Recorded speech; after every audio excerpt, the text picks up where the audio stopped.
buat kalian yang mau jadi influencer atau artis, hati-hati ya kalau mau jadiin sahabat kalian sebagai manajer. Apalagi kalian lagi kesusahan finansial atau lagi butuh duit.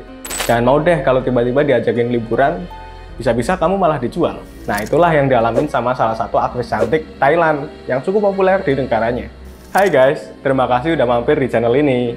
Aku Reza memanggil, dan sekarang kamu lagi ada di segmen Batagor.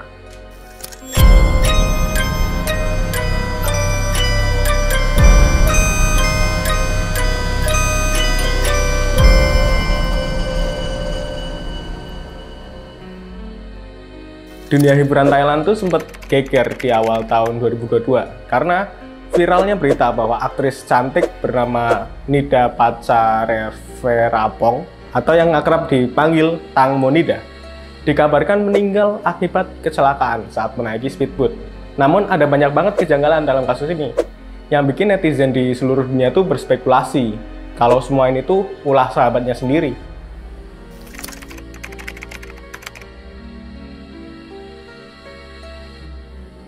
Sebelum berkarir sebagai aktris, wanita kelahiran 1984 ini mengawali karirnya sebagai model iklan di tahun 1998. Ia juga mengikuti kontes Miss Teen Thailand tahun 2002 dan lolos sebagai runner-up keempat. Setelah itu, saat masih remaja, Tangmo membintangi drama berjudul Benja Keta Warmkruk di tahun 2003, yang merupakan drama original dari Channel 7. Drama tersebut jadi awal karirnya sebagai seorang aktris. Dalam perjalanan karirnya ini, Tangmo sempat ngasih tahu kalau mentalnya itu lagi nggak stabil dan dia didiagnosa depresi.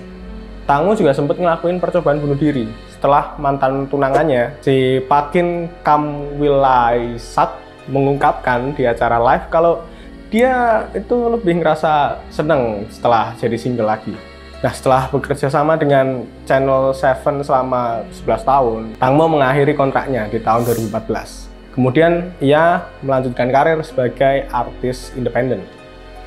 Nah, selama menjadi artis independen ini, dia kan punya manajer ya. Nah, manajernya ini bernama Itsarin Jutsa Sukawat, atau akrab disapa Gatik, yang juga itu sahabatnya Tangmo dia. Gatik ini punya anak cewek, dan si Tangmo ini sayang banget sama anaknya. Kedekatan mereka ini juga sering terlihat dari unggahan-unggahan Instagramnya si Tangmo. Bahkan kabarnya, anaknya si Gatik ini jadi ahli waris dari asuransi kecelakaannya Tangmo.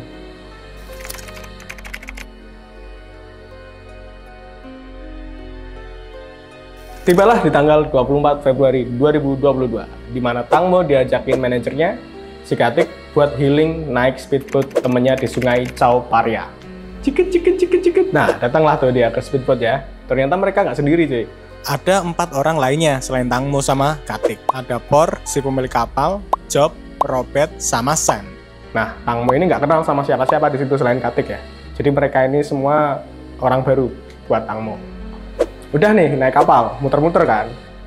Di situ dia masih sempat foto-foto dan diupload. Di fotonya itu mereka nggak pakai pelampung. Karena kata manajernya sih, mereka emang sengaja nggak pakai pelampung soalnya mau pamer foto-foto begini. Nah, udah jalan nih agak lama, sampai malam-malam kan. Terus dingin banget, apalagi mereka pakai daster seksi yang tipis kayak baju dinas gitu kan. Si Tangmo ini ngerasa kebelet pipis. Terus kata temen-temennya, oh yaudah, pipis di belakang kapal aja. Soalnya speedboatnya itu nggak punya toilet. Nah, pas ke belakang kapal, mau buang air kecil, si Tangmo malah jatuh ke sungai. Dan itu speedboatnya masih jalan ya. Parahnya lagi teman-temannya itu nggak ada yang nolongin. Tangmo pun dianggap hilang. Tim SAR datang ke lokasi dan menghabiskan waktu selama 38 jam buat nyari jasadnya Tangmo. Setelah kejadian hilangnya Tangmo ini, si Gatik ini nggak langsung nelpon ibunya Tangmo atau nelpon polisi, itu nggak. Malah sehari kemudian mereka baru ngabarin. Padahal ibunya ini udah nelponin dia, tapi nggak diangkat sama Gatik karena berdalih nggak penting gitu ngabarin ibunya Tangmo karena ya ibunya Tangmo juga nggak bisa bantu nyari. Nah, ibunya Tangmo ngerasa janggal dong. Dia bilang, nggak mungkin lah anakku mau pipis di tempat umum, artis viral gitu kan. Ya kali dia mau pipis sembarangan. Tangmo itu juga bisa berenang. Ya nggak mungkin lah dia tenggelam, pasti ada yang salah nih. Polisi yang menginterogasi semua penumpang kapal tersebut itu juga merasa bingung. Karena alasan teman-temannya itu beda-beda pas ditanya. Kenapa nggak ada yang nolongin ya? Si Gatik itu bilang kalau dia itu nggak bisa berenang. Terus langsung ditepis sama netizen. Karena mereka punya bukti foto-foto si Gatik berenang sama anaknya di kolam. Terus si Sen bilang kalau Tangmo sempat megangin kakinya. Tapi dia narik kakinya ke atas biar gak ikut tenggelam.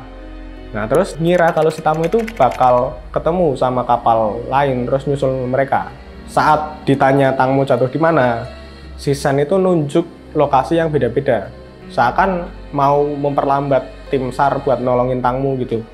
Gatik malah nyolot waktu konferensi pers. Dia bilang, ya ngapain juga aku bunuh temanku. Kalau temanku meninggal, berarti aku bakal kehilangan sumber duitku dong. Tanggapannya itu nggak ada empati banget kan. Mencurigakannya lagi, si Gatik ini ternyata nyimpen HP-nya Tangmo selama 24 jam setelah kejadian. Dan waktu itu sekitar jam setengah 10 lebih. Tangmo itu sempat ngebales pesan dari manajernya yang satunya, yang namanya Ana. Yang katanya Sun Tupi nggantiin si Gatik. Karena Ana itu jauh lebih bagus kinerjanya ketimbang Gatik.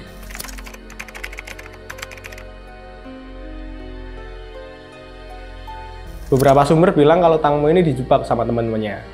Jadi dia itu sebenarnya dijual ke Por yang punya kapal sebagai wanita panggilan. Tapi masih ada lagi klien tertinggi atau puncaknya yang udah nungguin dia di salah satu restoran atau hotel yang ada di tepian sungai. Nah sayangnya sosok ini tuh nggak pernah dibeberkan ke media gitu.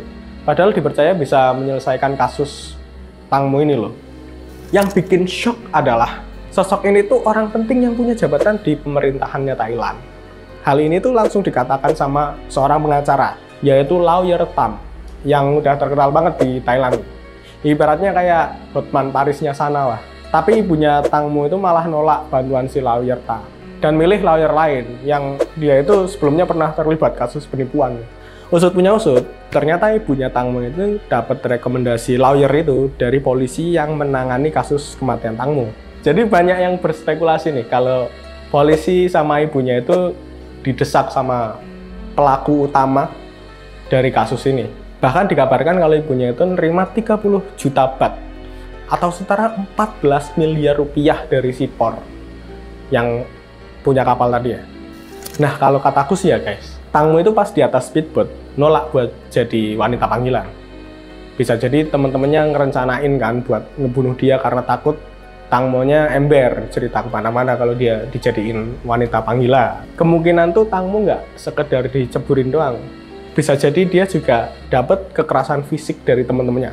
Alasan ini tuh diperkuat sama bukti jasadnya Tangmo yang ditemuin itu ada kerusakan parah banget di kaki. Tapi kurang tahu apa itu disengaja atau enggak, atau karena baling-balingnya speedboat. Tim penyelamat bilang kalau banyak gigi Tangmo yang hilang waktu diselamatin. Tapi waktu disiarin di TV, bilangnya nggak ada kerusakan baik di gigi maupun di wajahnya. Nah nggak cuma itu aja, bahkan perahu yang diperiksa oleh polisi pun ternyata berbeda dengan perahu yang digunakan saat kejadian.